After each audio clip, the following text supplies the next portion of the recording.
A paz do Senhor, irmãos, estamos aqui reunidos mais uma vez aqui neste canal. Quero agradecer aos irmãos mais uma vez por estarem aqui observando e aprendendo com esses vídeos, né? Hoje nós estamos com esse tema aqui, ó, Bar Mitzvah. O que é isso, Bar Mitzvah? A palavra Bar Mitzvah significa Bar, filho, Mitzvah, do mandamento. Mitzvah, do mandamento. E o que significa isso? Por que dessa palavra? Antes de tudo, eu quero explicar. É uma das celebrações mais importantes que existem para o povo judeu. O povo hebreu, né? Judeu, povo de Deus, que a Bíblia apresenta como israelitas. A palavra de Deus apresenta para nós um texto aqui de Lucas capítulo 2, do verso 39 até o 52. Nós vamos abordar esse texto, mas antes disso eu quero explicar isso aqui. Como o Bar Mitzvah é uma celebração importante, por exemplo, é um termo para a preparação da maioridade da criança no Estado de Israel. Por exemplo, o menino, ao completar 12 anos, pela Constituição do país, é considerado responsável. Ele é responsável espiritualmente, teologicamente, pela sua vida com Deus. Por exemplo, nesse momento, desde que o pai tem o seu filho, que ele vai ensinando a palavra do Senhor, no caso, esse livro aqui, ó, a Torá. A Torá, que é a Bíblia da época, certo? Porque não havia, o Novo Testamento ainda não tinha sido escrito, não tinha sido vivido os fatos. Então, a palavra de Deus era, na época, a Torá, que é o Pentateuco, né? Os 5 livros de Moisés, escritos por Moisés, e o restante da palavra de Deus, que vai de Deuteronômio, vamos dizer assim, de Josué, até chegar, né, vamos dizer assim, recapitulando, de Josué até Malaquias. Então isso, quando compõe tanto os 5 livros, como também todos os outros livros, é o que nós chamamos de Tanar, ou Bíblia Judaica, né? Então, quando o pai ensina o menino as tradições, a palavra de Deus, os mandamentos do Senhor, com 12 anos, aquele menino, ele tem que se apresentar diante da comunidade sábia, né, de Israel, e apresentar o seu conhecimento. Ele deve fazer a leitura dessa Torá cantada, ele deve carregar, né, a escritura em forma de rolo, né, por dentro da sinagoga ou do templo na época, né? E se apresentar depois disso, ele tem que fazer a sua drachá, que é a sua pregação, né? Diante daqueles sábios ali, para mostrar que ele é um menino agora responsável, conhecedor da palavra, que seu pai ali o instruiu na palavra de Deus, né? O interessante é que o texto que nós vamos ler faz assim, ó. E quando acabaram de cumprir-se tudo segundo a lei do Senhor, voltaram a Galiléia para a sua cidade de Nazaré. E o menino crescia e se fortalecia. No caso, o menino aqui é Jesus, tá? Yeshua. Crescia e se fortalecia em espírito, cheio de sabedoria e graça, e a graça de Deus estava sobre ele. Ora, todos os anos iam seus pais a Jerusalém à festa da Páscoa. E tendo ele já 12 anos, veja que o escritor Lucas frisa a idade do menino. Tendo ele já 12 anos, subiram a Jerusalém segundo o costume do dia da festa, né? Esse costume aqui é o costume de observância da festa, né? Da festividade. E regressando eles, terminados aqueles 8 dias, no caso são 8 dias de Páscoa, ficou o menino Jesus em Jerusalém, e não o souberam seus pais. Pensando, porém, eles que viria de companhia pelo caminho, andaram um caminho de um dia e procuravam-no entre os parentes e conhecidos. E como o não encontrassem, voltaram a Jerusalém em busca dele. E aconteceu que, passados 3 dias, o acharam no templo, assentado no meio dos doutores. Os doutores são os sábios. E ouvindo-os e interrogando-os, que é assim que acontece, né? A drachá é abordada pelos sábios, o menino é abordado acerca do que aprendeu. E todos os que o ouviram admiraram da sua inteligência e respostas. Por exemplo, aqui já entra o conhecimento, né, de Jesus, um conhecimento tanto ensinado, porque José o criou como um menino comum, né? Mas Jesus era munido de atributo divino, de conhecimento e sabedoria extras. Então, isso chamou a atenção dos sábios, porque Jesus tinha essa preeminência do conhecimento divino, entende? Então, chamou a atenção dos sábios, e mesmo que ele tivesse feito só o conhecimento comum, os sábios iam fazer a sua observação acerca do conhecimento do menino bíblico, conhecimento bíblico da criança, né? Então, a Bíblia diz que eles se admiraram da sua inteligência e respostas, né? Porque haviam perguntas. E quando o viram, maravilharam-se e disseram: sua mãe, filho, por que fizeste assim para conosco? Eis que teu pai e eu, no caso Maria e José, ansiosos te procurávamos. E ele lhes disse: por que é que me procuráveis? Não sabeis que me convém tratar dos negócios de meu pai? Veja, o menino tinha 12 anos.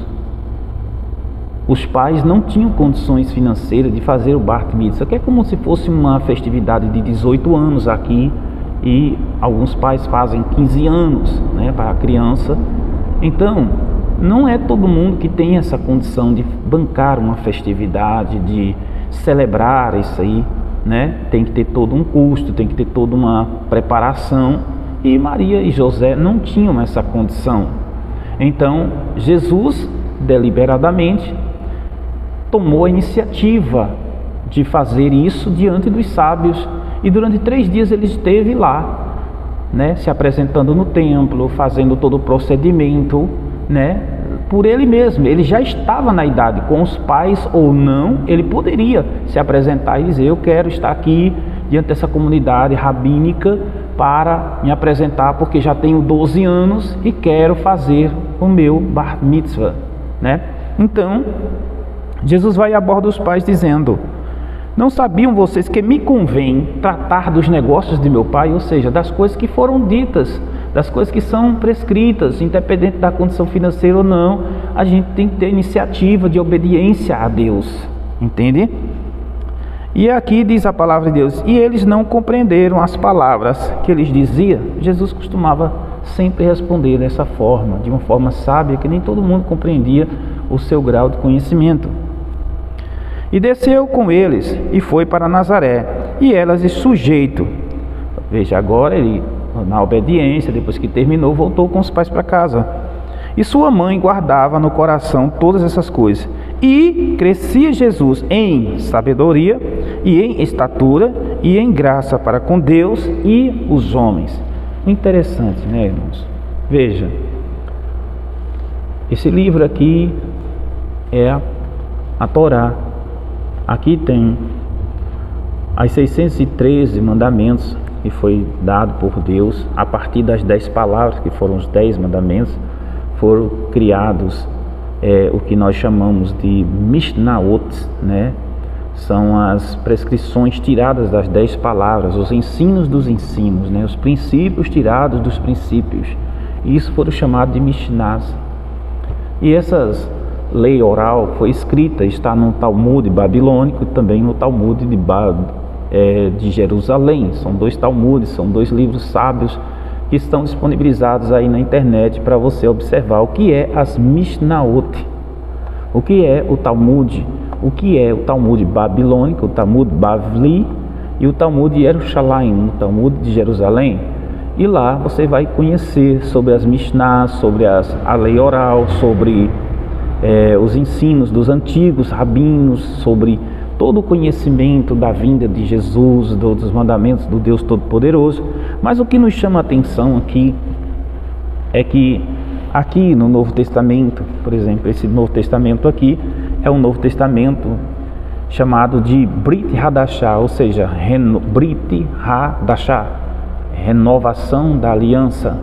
Por exemplo, quando a gente usa Novo Testamento, a gente não invalida as coisas, a gente diz que é uma aliança que foi feita a partir da primeira, né? Cumpre-se muita coisa nele, Cristo, e a partir dele se gera o que nós chamamos de nova aliança, a qual Jeremias tinha profetizado no capítulo 31, onde o Senhor diz que as leis não estariam mais nas tábuas de pedra, mas nas tábuas do coração humano, né? O Senhor falava.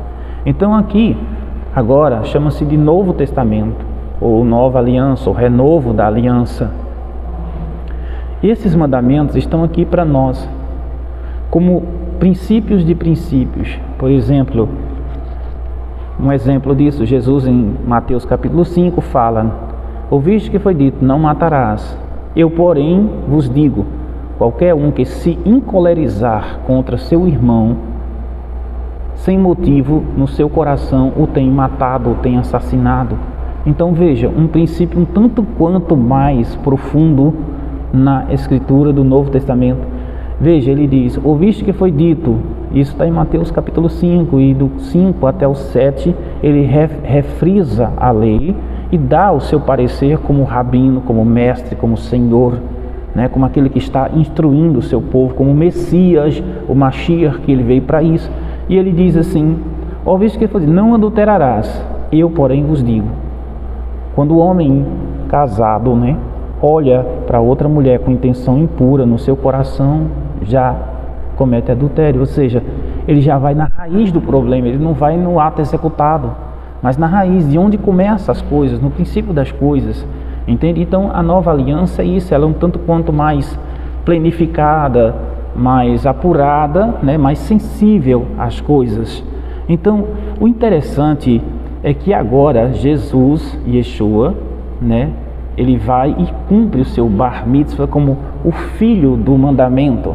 E agora ele tem autonomia a partir dali para lidar com questões espirituais da sua própria vida cristã ou da sua própria vida de temente a Deus, de obediente a Deus. Então, naquele momento, dali em diante, o menino Jesus crescia, o texto frisa, crescia e se fortalecia em graça, estatura e conhecimento. Então, graça é quando ele cai na graça do povo de Deus. Estatura, crescimento, conhecimento, né? Planificação das coisas de Deus. E ali, lá na frente, com 30 anos, ele reaparece, com quase 30 anos, ele reaparece para ser batizado por João. E ali já começa a iniciar o seu ministério como uma pessoa, um rabino pronto, preparado, um mestre, né, na qual ele foi reconhecido.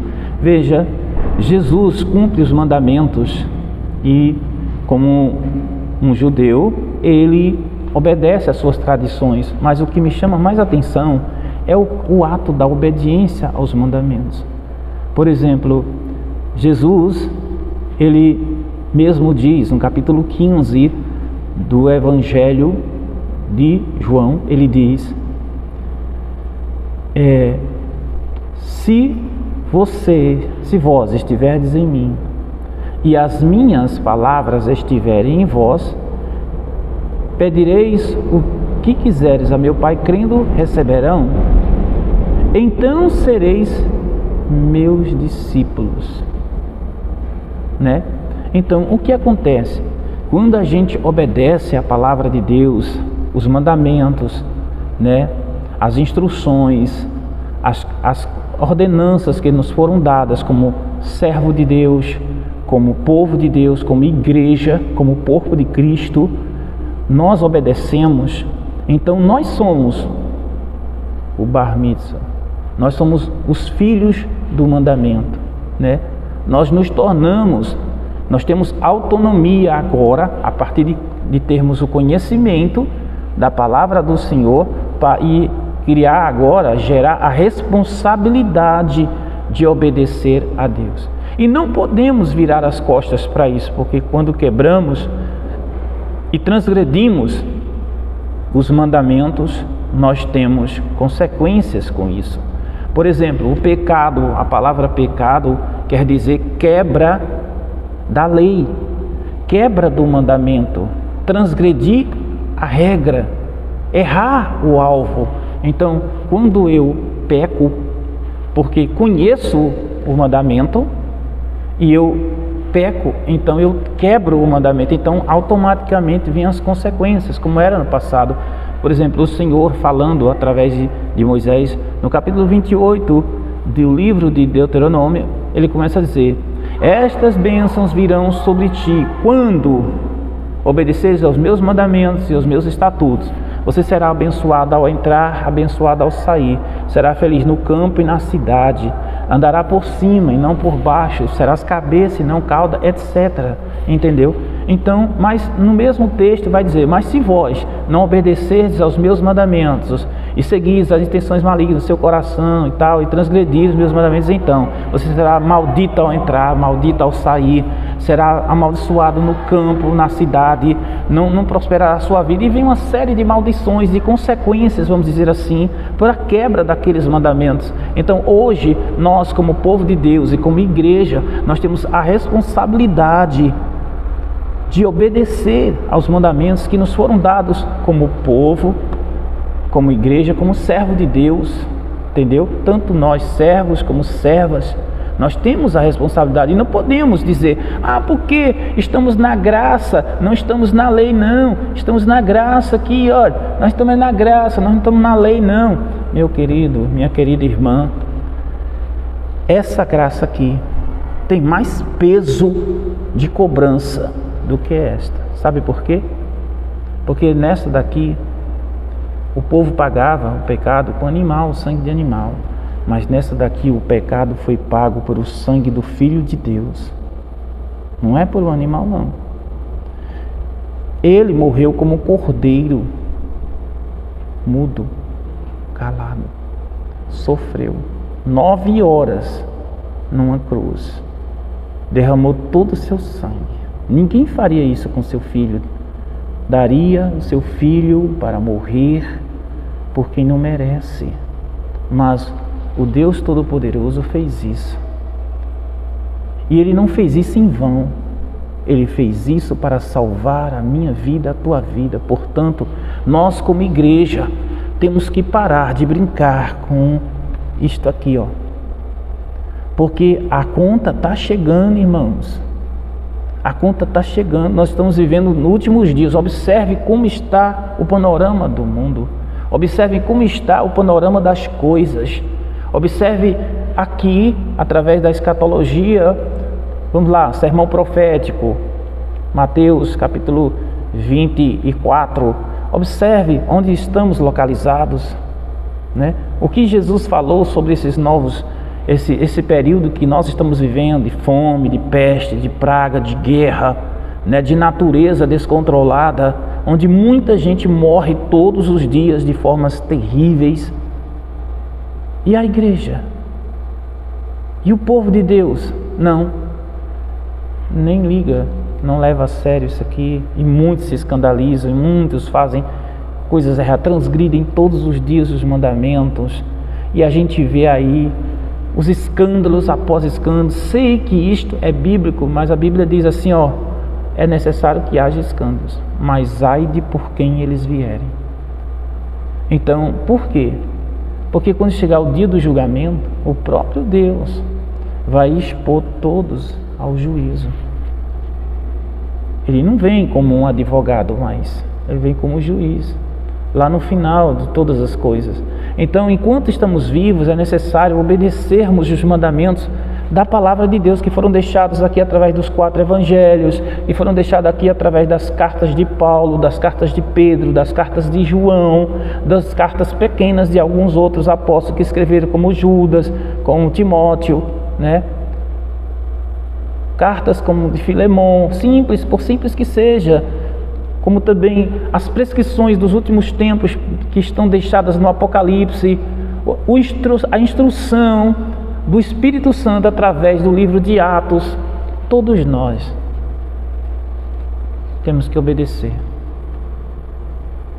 A Bíblia diz que aquele que ouve as palavras de Deus e as pratica é semelhante ao homem que construiu a sua casa sobre a rocha. Bateu os ventos, veio o mar e deu contra aquela casa, mas a casa não caiu. Mas aquele que ouve as minhas palavras e não as pratica é semelhante ao homem tolo que construiu a sua casa sobre a areia. Então veio as águas, veio os ventos e bateram contra aquela casa, e grande foi a queda daquela casa.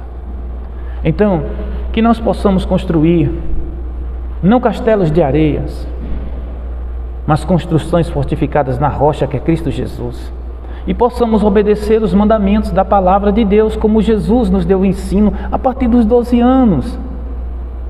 Hoje, quantos anos você tem? Quantos anos de cristão você tem? Quantos anos de evangélico você tem? Quantos anos de temente a Deus você tem? E isso não tem a ver em você, eu vou para a igreja obedecer só lá na igreja. Não, isso aqui começa na tua vida pessoal, é na tua vida, é no praticar todos os dias, irmãos. É viver o evangelho todos os dias, é crer e viver. Amém? Então, que você possa se tornar todos os dias da tua vida o filho do mandamento, como Jesus se tornou. Compartilhe esse vídeo com mais alguém, né? Deixa aí o seu like, que o Senhor possa te abençoar cada dia e que você se torne cada dia um filho, uma filha do mandamento, porque quando é filho, bar mitzvah.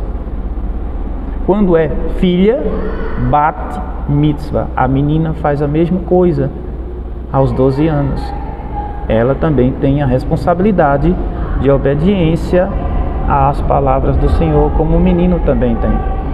O homem e a mulher têm que obedecer a palavra de Deus. Deus vai abençoar vocês. Até a próxima neste canal. Até a próxima, em nome do Senhor Jesus.